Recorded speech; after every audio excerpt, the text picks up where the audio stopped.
materi pembelajaran Al-Quran Hadis kelas 11 semester genap. Bab yang pertama, materi yang ke-7. Hadis riwayat Abu Daud dari Rabi' bin Sabrah tentang perintah memerintahkan kepada anak dalam menegakkan sholat. Abu Dawud dilahirkan tahun 202 di Sijistan, daerah Basra, negara Irak. Nama beliau adalah Sulaiman bin Al-Ash'az bin Ishaq bin Bashir bin Shidad bin Amar Al-Azdi As-Sijistani. Materi pembelajaran Al-Quran Hadis kelas 11 semester genap. Bab pertama, materi yang ke-8.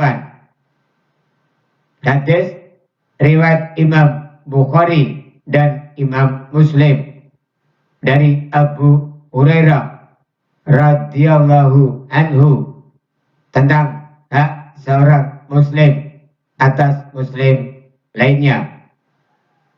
Imam Al-Bukhari, nama beliau adalah Abu Abdillah Muhammad bin Ismail bin Ibrahim bin Al-Mughirah bin Bardisbah Al-Bukhari. Imam Muslim, nama beliau adalah Al-Imam Abul Husain Muslim Al-Hajjaj Al-Qushairi An-Naisaburi yang berasal dari daerah Naisabur, Persia atau Iran.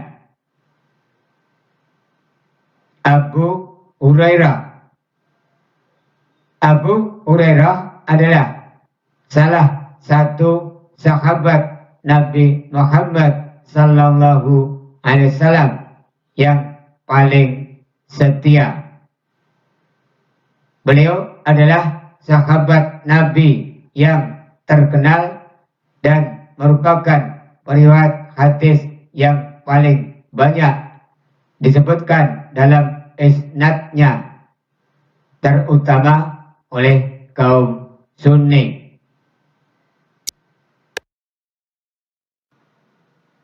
Tujuan pembelajaran materi hadis pertama, hadis riwayat Abu Daud dari Rabi' bin Sabrah tentang perintah untuk memerintahkan anak dalam menegakkan sholat. Tujuan dapat membaca. Siswa dapat membaca materi hadis riwayat Abu Daud dari Rabi' bin Sabrah tentang perintah untuk memerintahkan anak dalam menegakkan sholat. Tujuan dapat menerjemahkan mufradat dan ayat. Siswa dapat menerjemahkan mufradat dan ayat materi hadis riwayat Abu Daud dari Rabi' bin Sabrah tentang perintah untuk memerintahkan anak dalam menegakkan sholat. Tujuan dapat menguraikan isi kandungan. siswa dapat menguraikan isi kandungan materi hadis riwayat Abu Daud dari Rabi' bin Sabrah tentang perintah untuk memerintahkan anak dalam menegakkan sholat.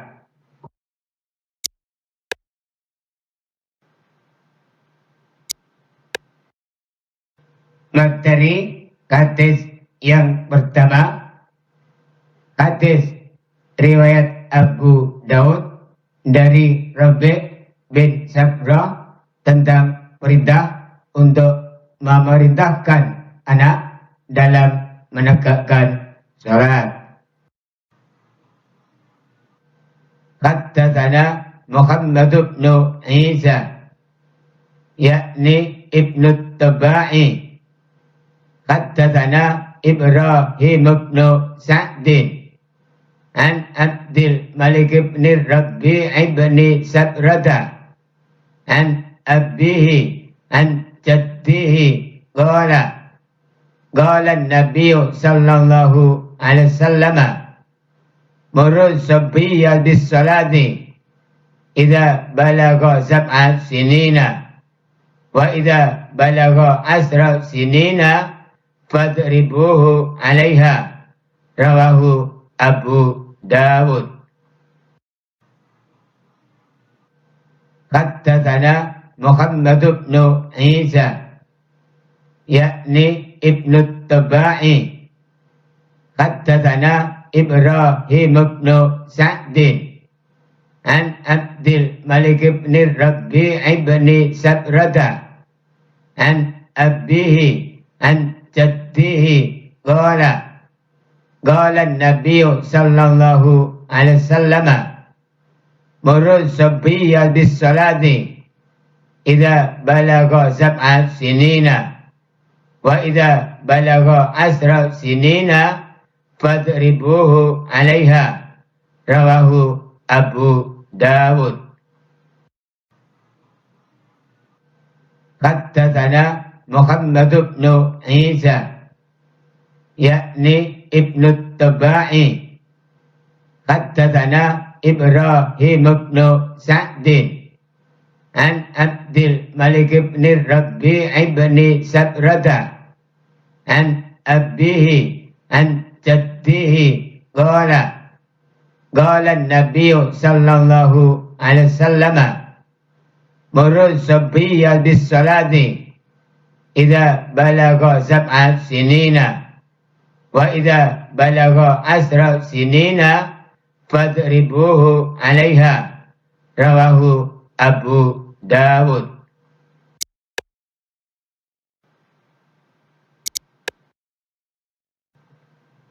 Mufradat hadis pertama, hadis riwayat Abu Daud dari Rabi' bin Sabrah tentang perintah untuk memerintahkan anak dalam menegakkan salat. 1. Lafaz muru artinya perintahkanlah. Lafaz muru artinya perintahkanlah. 2. Lafaz as-sabiyyah artinya anak kecil. Lafaz as-sabiyyah artinya anak kecil. 3. Lafaz idza balagha artinya apabila sudah mencapai umur. Lafaz idza balagha artinya apabila sudah mencapai umur.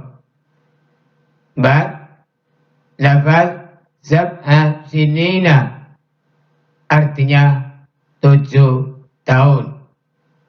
Lafaz sab'a sinina artinya 7 tahun. 5. Lafaz asra sinina artinya 10 tahun. Lafaz asra sinina artinya 10 tahun.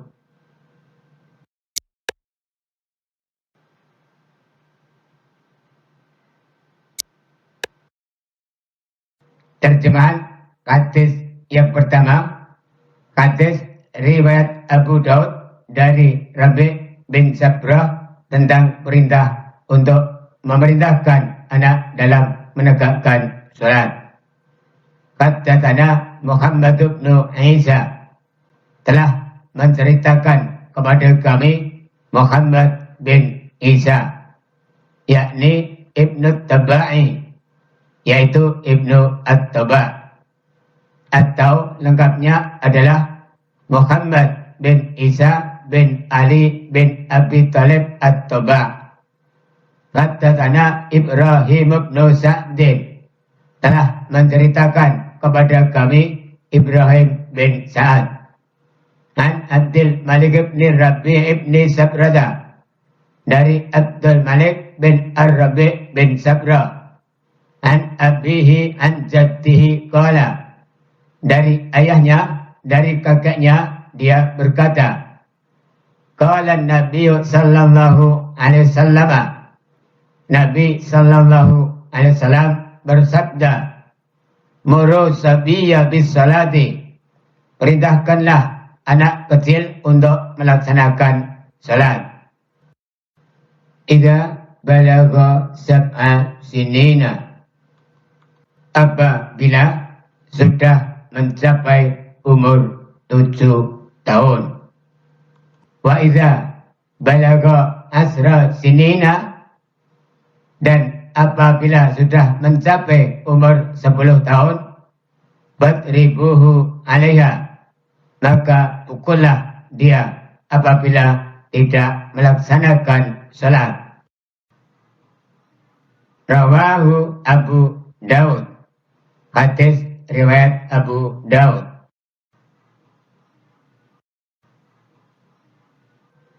Haddatsana Muhammad bin Isa telah menceritakan kepada kami Muhammad bin Isa, yakni Ibnu Tabai, yaitu Ibnu At-Taba, atau lengkapnya adalah Muhammad bin Isa bin Ali bin Abi Thalib At-Taba. Haddatsana Ibrahim bin Sa'din telah menceritakan kepada kami Ibrahim bin Sa'ad an Abdul Malik bin Rabi' bin Sabrada dari Abdul Malik bin Ar-Rabi' bin Sabrah an abihi an jaddihi qala, dari ayahnya, dari kakeknya dia berkata, qala Nabi sallallahu alaihi wasallam, Nabi sallallahu alaihi wasallam bersabda, muru sabiyya bis salati, perintahkanlah anak kecil untuk melaksanakan salat. Idza balagha sab'a sinina, apabila sudah mencapai umur 7 tahun. Wa idza balagha asra sinina, dan apabila sudah mencapai umur 10 tahun, badribuhu alaiha, maka pukullah dia apabila tidak melaksanakan salat. Rawahu Abu Daud, hadis riwayat Abu Daud.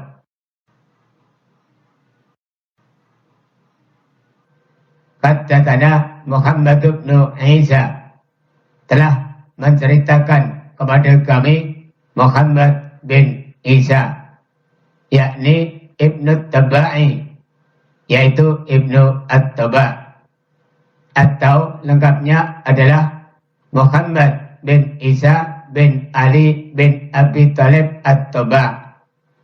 Haddatsana Ibrahim bin Sa'din telah menceritakan kepada kami Ibrahim bin Sa'ad an Abdul Malik bin Rabi' bin Sabrada dari Abdul Malik bin Ar-Rabi' bin Sabra an abihi an jaddihi qala, dari ayahnya, dari kakeknya dia berkata, qala Nabi sallallahu alaihi wasallam, Nabi sallallahu alaihi wasallam bersabda, muru sabiyya bis salati, perintahkanlah anak kecil untuk melaksanakan salat. Idza balagha sab'a sinina, apabila sudah mencapai umur 7 tahun. Wa idza balagha asra sinina, dan apabila sudah mencapai umur 10 tahun, badribuhu alaiha, maka pukullah dia apabila tidak melaksanakan salat. Rawahu Abu Daud. Hadis riwayat Abu Daud.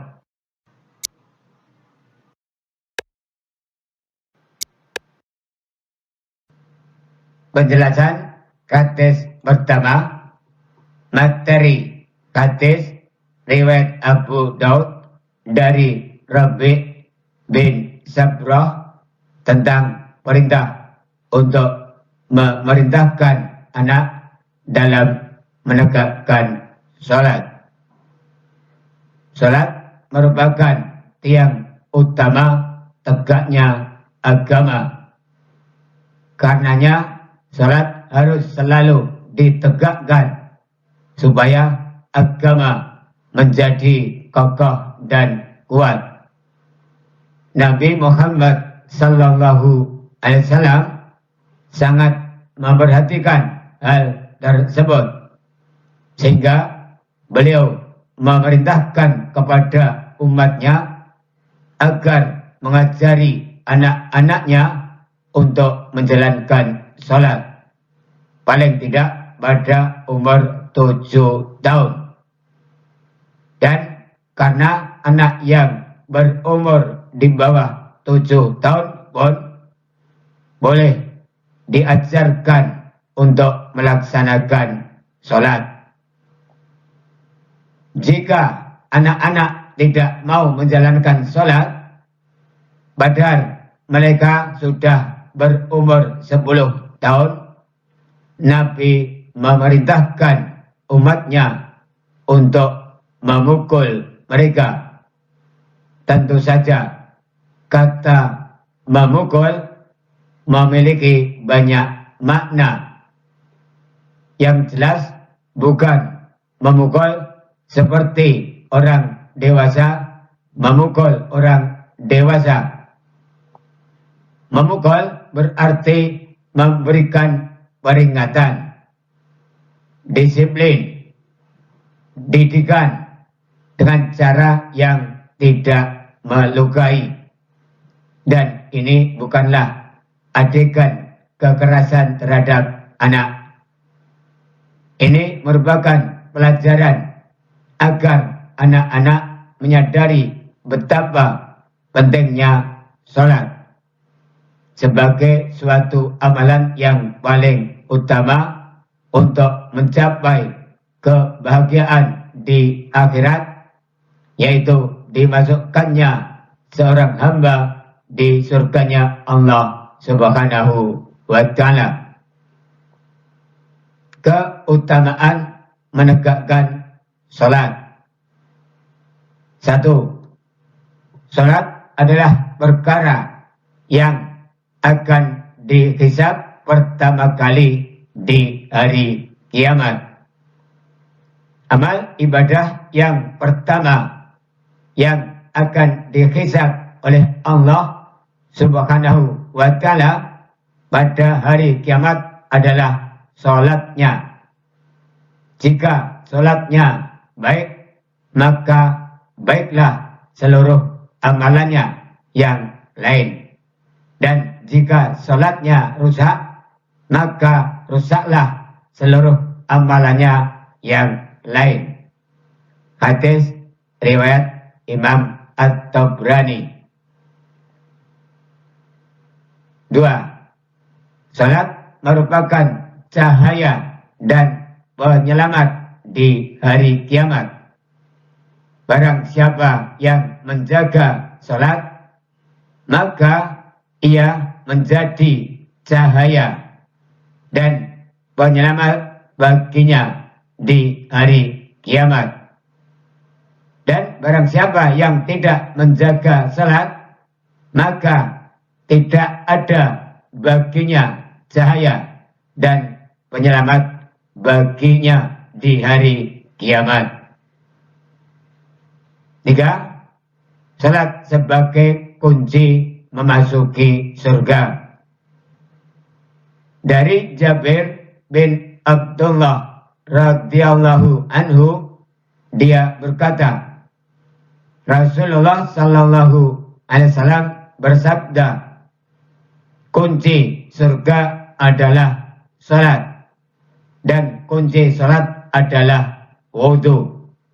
Hadis riwayat Imam Tirmidzi.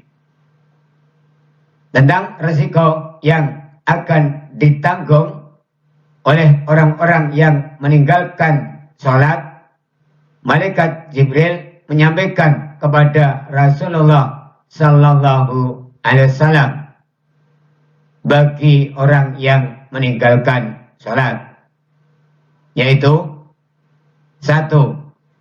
Ditolaknya seluruh amal bagi orang yang meninggalkan salat.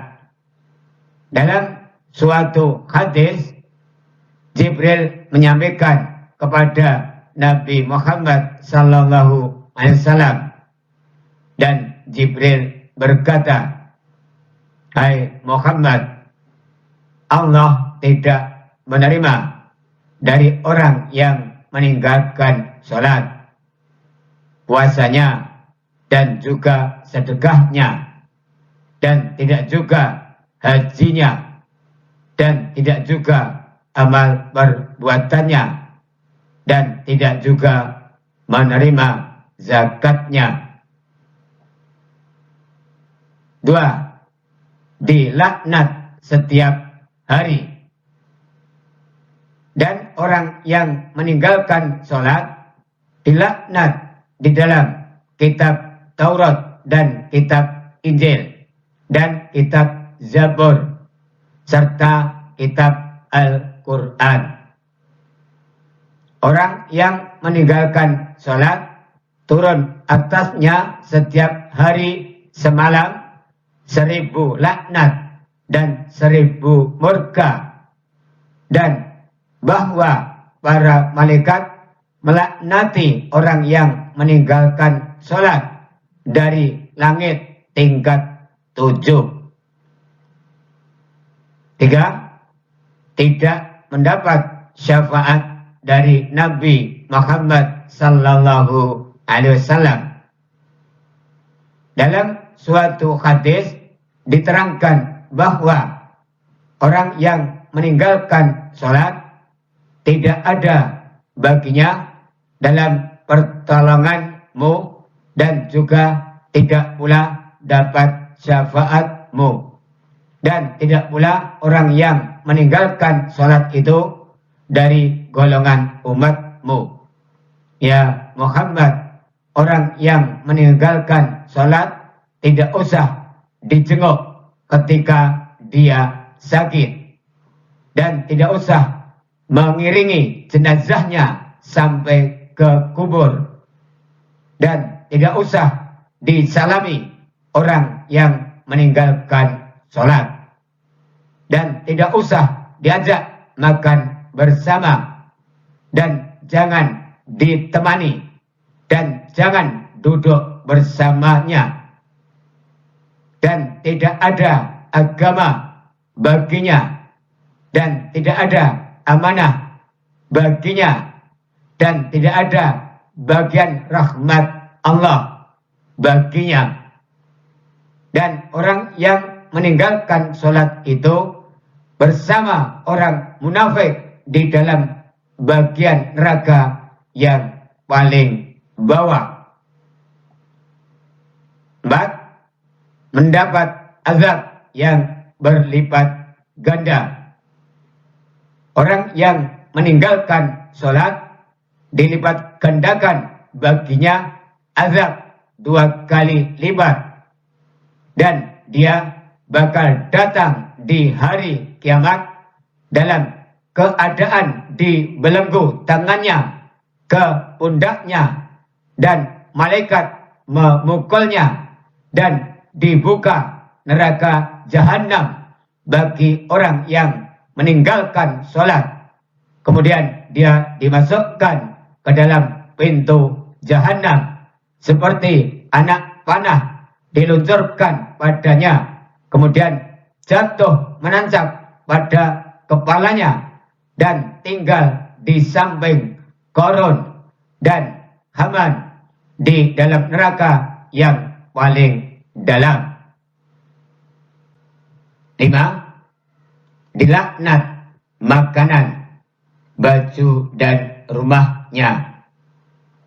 Orang yang meninggalkan sholat, jika diangkat sesuap nasi ke mulutnya, maka sesuap nasi itu berkata padanya, "Semoga Allah melaknati kamu, hai musuh Allah.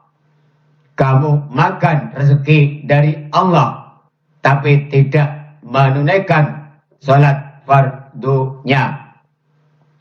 Orang yang meninggalkan sholat, maka baju yang dikenakannya tidak akan membela tubuhnya. Dan si baju itu berucap, "Andai Allah tidak menaklukkanku padamu, pasti aku lari dari kamu." Atau tidak mau dipakai sama orang yang tidak suka sholat.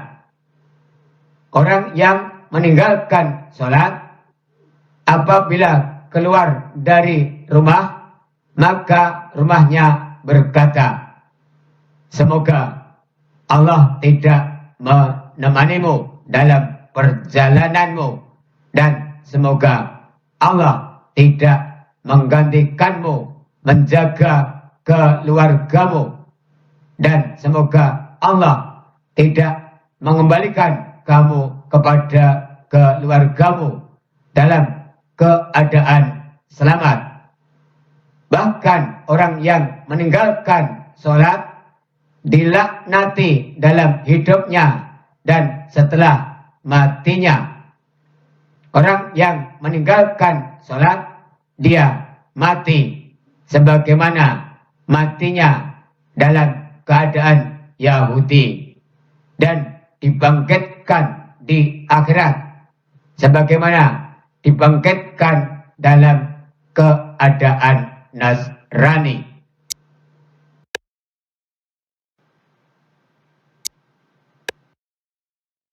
Tujuan pembelajaran materi hadis kedua, hadis riwayat Imam Bukhari dan Imam Muslim dari Abu Hurairah radhiyallahu anhu tentang hak seorang muslim atas muslim yang lain. Tujuan dapat membaca, siswa dapat membaca materi hadis riwayat Imam Bukhari dan Imam Muslim dari Abu Hurairah radhiyallahu anhu tentang hak seorang muslim atas muslim yang lain. Tujuan dapat menerjemahkan mufradat dan ayat. Siswa dapat menerjemahkan mufradat dan ayat materi hadis riwayat Imam Bukhari dan Imam Muslim dari Abu Hurairah radhiyallahu anhu tentang hak seorang muslim atas muslim yang lain. Tujuan dapat menguraikan isi kandungan. Siswa dapat menguraikan isi kandungan materi hadis riwayat Imam Bukhari dan Imam Muslim dari Abu Hurairah radhiyallahu anhu tentang hak seorang muslim atas muslim yang lain.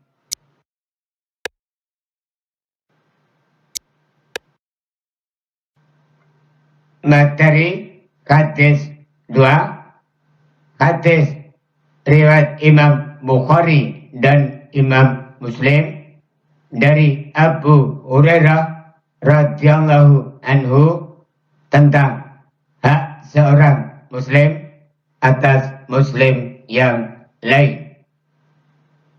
Haddatsana Muhammadun haddatsana Amr bin Abi Salamah an al-Auza'i qala أخبرني ابن شهاب قال أخبرني سعيد بن المسيب أن أبا هريرة رضي الله عنه قال سمعت رسول الله صلى الله عليه وسلم يقول حق المسلم على المسلم خمس رد السلام وعيادة المريض واتباع الجنائز وإجابة الدعوة وتسمية الحادث. تابعه عبد الرزاق قال أخبرنا مأمر ورواه سلامة بن راخٍ عن أكيل رواه البخاري. حدثنا محمد حدثنا عمرو بن أبي سلمة عن الأوزاعي قال أخبرني ابن شهاب قال أخبرني سعيد بن المسيب أن أبا هريرة رضي الله عنه قال سمعت رسول الله صلى الله عليه وسلم يقول حق المسلم على المسلم خمس رد السلام وعيادة المريض واتباع الجنائز وإجابة الدعوة وتسمية الحادث. تابعه عبد الرزاق قال أخبرنا مأمر ورواه سلامة بن راخٍ عن أكيل رواه البخاري.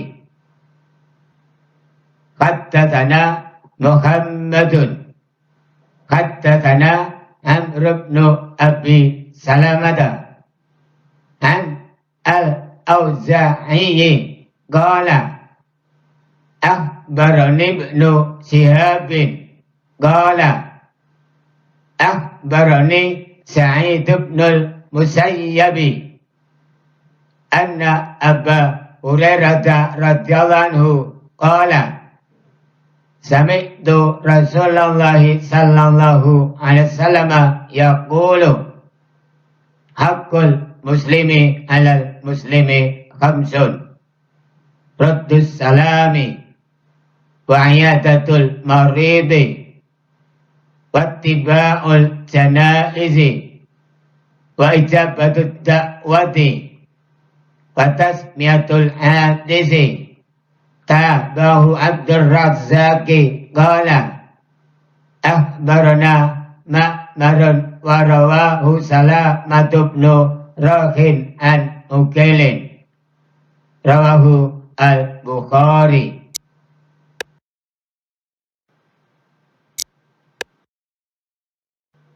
Mufradat hadis kedua, materi hadis riwayat Imam Bukhari dan Imam Muslim dari Abu Hurairah tentang hak seorang muslim atas muslim yang lain.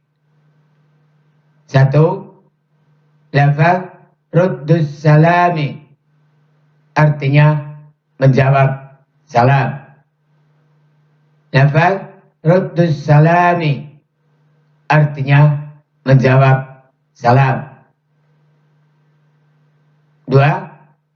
Lafaz iyadatul maridi artinya menjenguk yang sakit. Lafaz iyadatul maridi artinya menjenguk yang sakit. 3. Lafaz ittiba'ul janaizi artinya mengiringi jenazah. Lafaz ittiba'ul janaizi artinya mengiringi jenazah. 4. Lafaz ijabatud da'wati artinya memenuhi undangan. Lafaz ijabatud da'wati artinya memenuhi undangan. 5. Lafaz tashmiyatul hatifi artinya mendoakan orang yang bersih. Lafaz tasmiyatul hatifi artinya mendoakan orang yang bersih.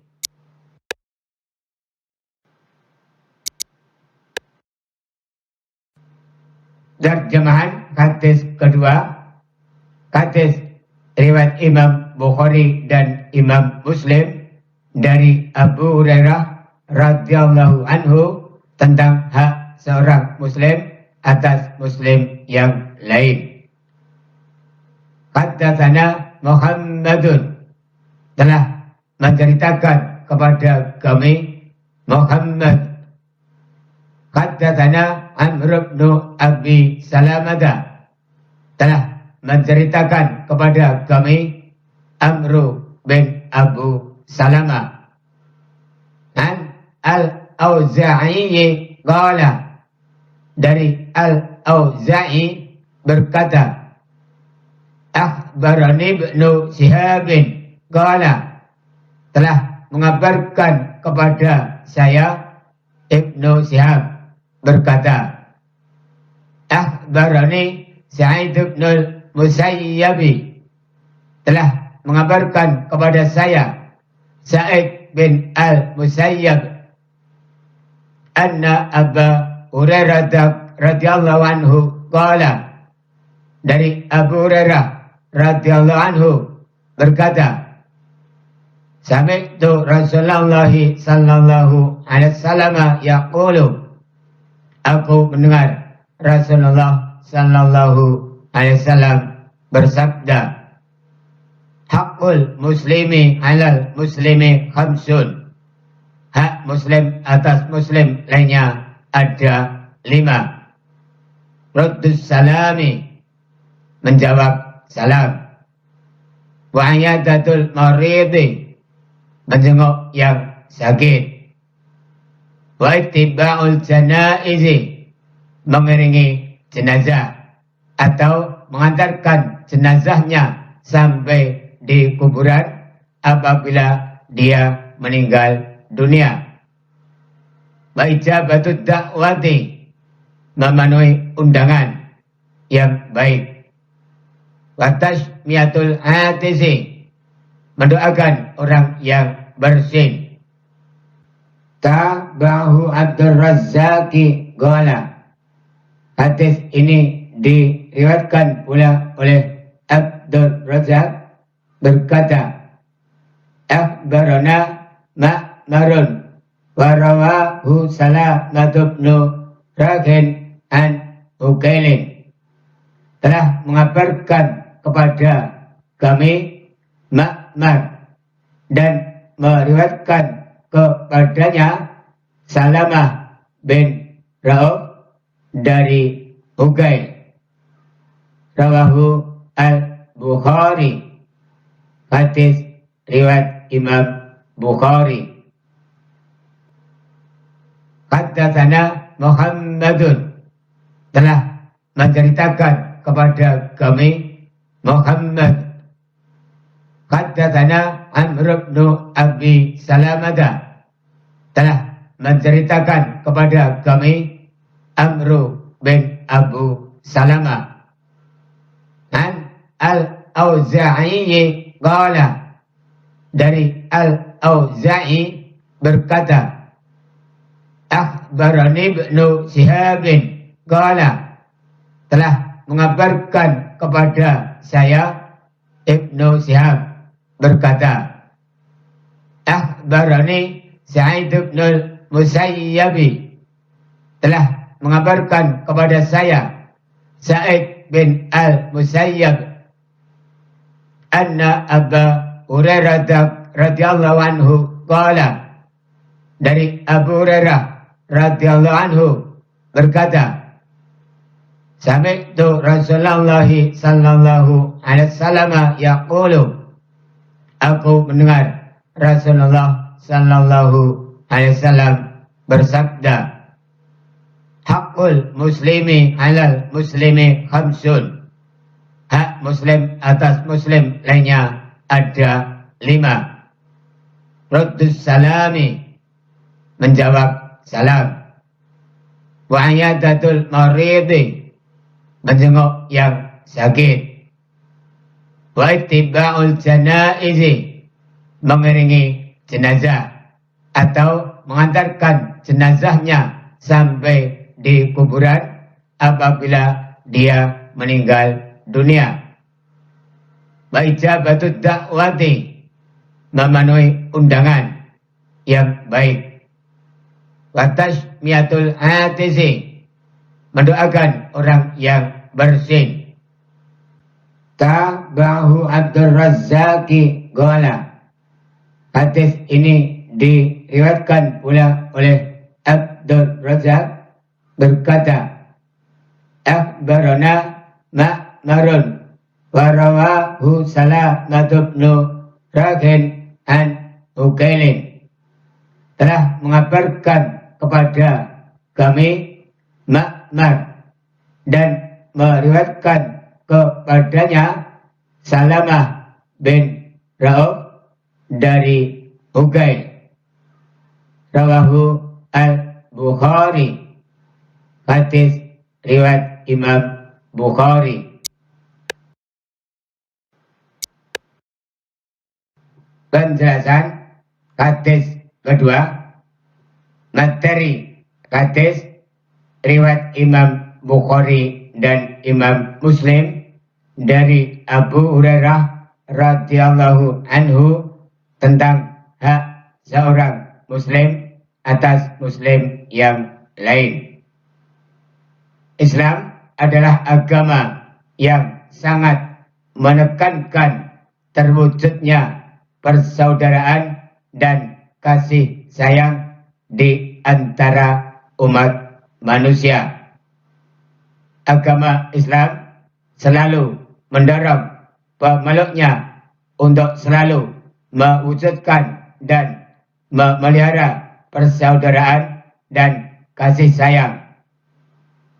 Oleh karena itu, Islam mensyariatkan beberapa amal perbuatan yang dapat mendorong terwujudnya persaudaraan dan kasih sayang, dan menilainya sebagai sebuah kebajikan yang sangat tinggi derajatnya. Dan hadis ini menjelaskan hal-hal yang dapat meneguhkan persaudaraan dan kasih sayang itu dengan cara melaksanakan kewajiban-kewajiban sosial terhadap sesama muslim. Dalam hadis tersebut diungkapkan adanya hak muslim atas muslim lainnya yang meliputi membalas salam atau bermakna saling mendoakan, menjenguk yang sakit, mengantarkan jenazah kepada muslim lain yang sudah meninggal dunia, sampai ke kuburan. Memenuhi undangan atau perkumpulan undangan yang baik dan mendoakan orang yang sedang bersin. Dalam bahasa Arab, ungkapan ini bisa bermakna wajib dan juga bisa bermakna sunnah yang sangat dianjurkan. Sebab hak artinya sesuatu yang tidak sepantasnya ditinggalkan.